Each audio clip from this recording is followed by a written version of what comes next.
masjid, tempat yang dimuliakan oleh Allah Subhanahu wa taala, tempat yang paling dicintai oleh Allah Subhanahu wa taala di suatu negeri sesuai dengan hadis Nabi kita Muhammad sallallahu alaihi wasallam.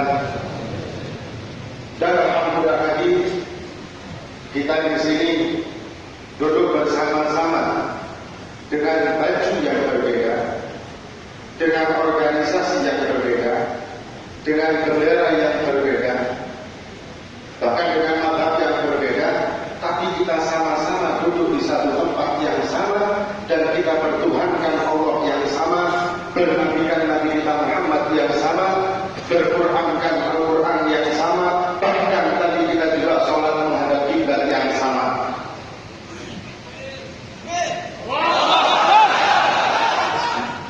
Maka ini suatu persatuan yang sangat luar biasa, suatu persatuan yang sangat mulia, suatu persatuan yang insya Allah diridhoi oleh Allah dan Nabi-Nya. Dan tidak ada kekuatan tanpa persatuan, pasti tidak akan ada kekuatan tanpa persatuan. Islam kuat, tapi kaum muslimin ketika terpecah belah, maka tidak ada kesatuan, tidak ada kekuatan. Kalau kita kilas balik dalam sejarah, pertama kali khilafah Islam terakhir di dunia khilafah Utsmaniyah. Yang kuat waktu itu armadanya dan pasukannya. Bahkan dalam sejarah pasukan khilafah Utsmaniyah tersebut diperintahkan oleh Sultan Abdul Hamid II untuk membawa Quran di setiap sakunya. Saku tentara-tentara tersebut dan harus membaca Quran di setiap waktu-waktu tertentu. Bahkan pasukan Eropa segan dengan pasukan Islam waktu itu. Pasukan Eropa tidak berani dengan pasukan Islam. Kemudian apa yang terjadi? Dipecah belah, dihancurkan menjadi negeri-negeri kecil di Timur Tengah, menjadi negeri-negeri kecil yang terpecah-pecah. Akhirnya mereka bisa mencaplok Palestina. Ya, kalau kita lihat dalam sejarah, literatur sejarah, Palestina itu diambil setelah pecahnya khilafah Utsmaniyah. Tapi waktu zaman khilafah Utsmaniyah sudah ada usaha untuk mengambil Palestina bagi orang-orang Yahudi, karena mereka orang-orang Yahudi mengatakan ini adalah tanah yang dijanjikan. Cuma karena pada waktu itu kuatnya Islam, kuatnya tentara-tentara Islam, maka orang-orang Yahudi yang dibantu tentara Britania tidak berani. Jika dipecah belah, setelah dipecah belah mereka bisa masuk dan akhirnya menguasai Palestina, negeri para nabi, dan dihancur meluruhkan umat Islam di sana karena perpecahan. Dan alhamdulillah di Indonesia sekarang beberapa waktu yang lalu terjadi persatuan yang luar biasa. Mungkin ini sedikit bercanda. Kita sebelum ngomong-ngomong sama teman-teman, mungkin ini ada juga berkatnya ada penista agama, akhirnya kita jadi bersatu. Ya. Walaupun kita tidak suka ada penista agama, cuma ada pemicu, akhirnya jadi bersatu. Dan luar biasa kekuatan persatuan. Kita ingat 212, ada yang dari Ciamis itu jaraknya kalau nggak salah sekitar 200 km lebih. Dari Ciamis jalan kaki ke Jakarta, bukan dengan kekuatan materi, bukan dengan kekuatan harta, bukan dengan kekuatan jabatan, tapi dengan kekuatan persatuan. Takbir!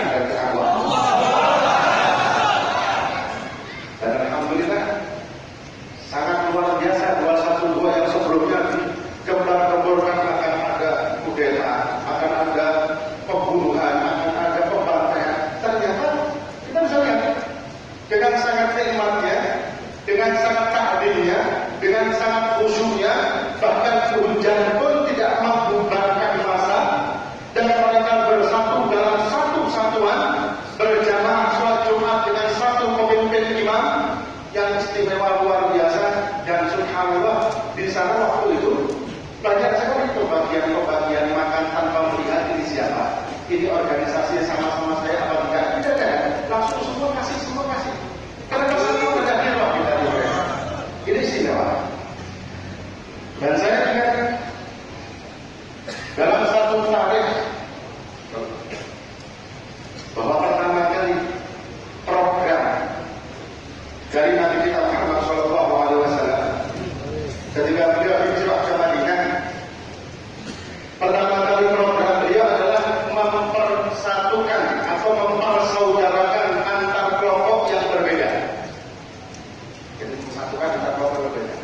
Di Madinah ada suku Aus dan Khazraj yang sudah puluhan tahun berperang. Bahkan kalau ditanya, ente kok perang kenapa? Nggak tahu. Pokoknya kakek-kakek kami berperang, ya kami ikut berperang. Jadi kalau ditanya sebab perang, pertanyaan apa? Nggak ada yang tahu. Tapi begitu Islam masuk, mereka Aus dan Khazraj ini menjadi satu.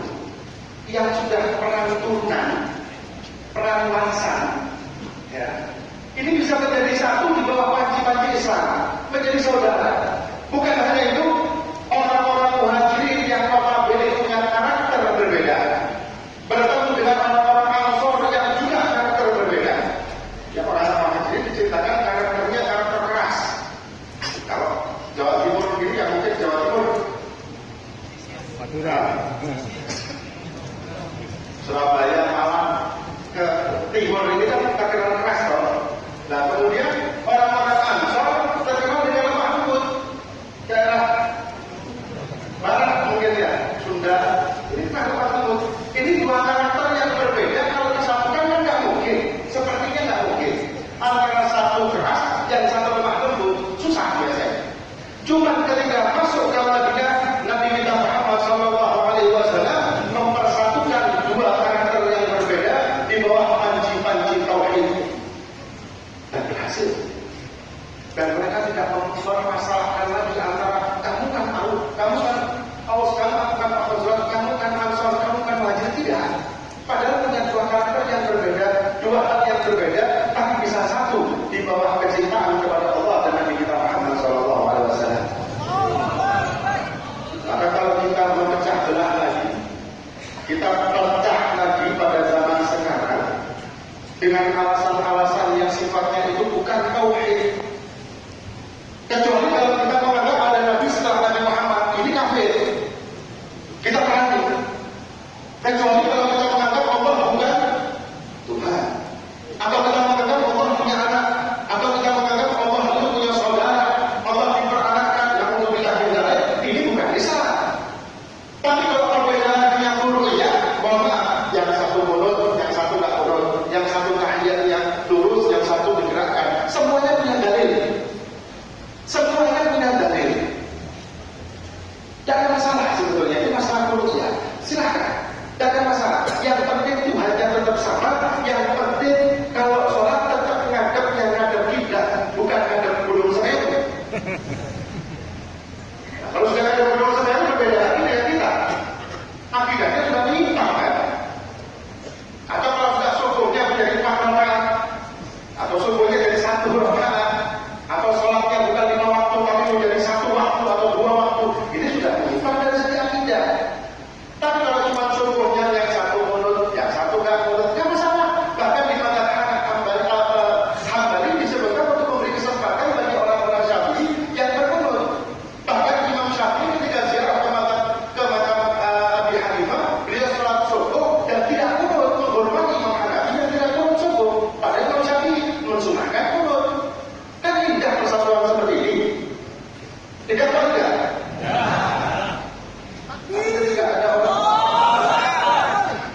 Ketika ada orang kafir melihat persatuan Islam yang sedemikian hebat, kita yang saya katakan tadi di awal dalam sejarah, orang Yahudi, orang kafir takut membuka Palestina itu tidak berani.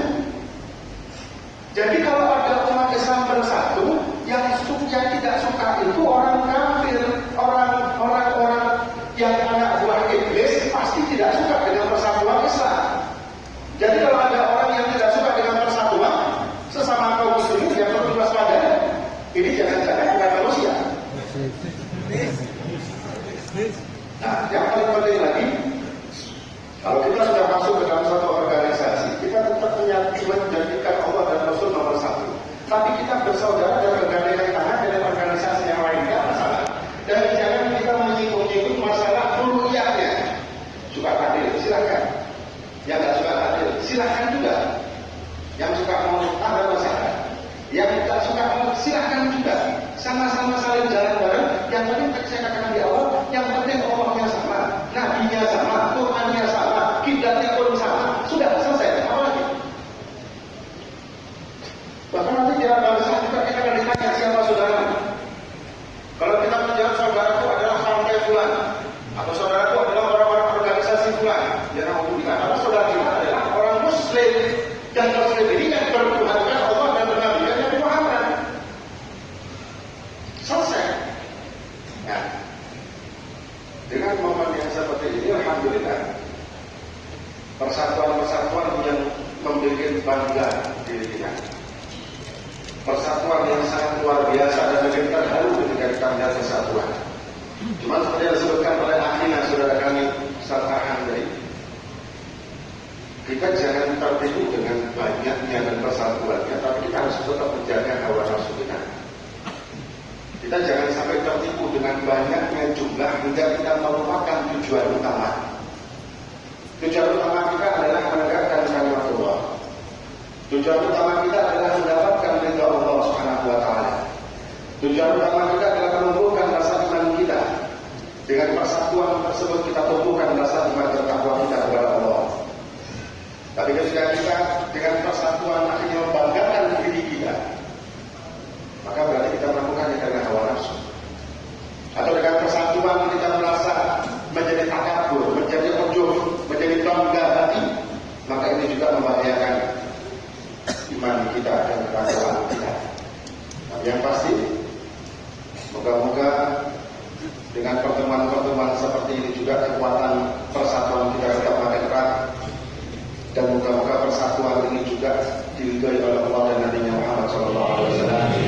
Dan moga-moga ulama-ulama kita yang sekarang lagi terkena musibah dengan difitnah oleh orang-orang yang tidak suka dengan persatuan, moga-moga Allah melindungi mereka dan keluarganya, dan Allah menyelamatkan mereka semua di dunia dan di yaumil kiamat, dan hingga beliau semua bisa tetap membimbing kita untuk mendapatkan ridha Allah Subhanahu wa taala.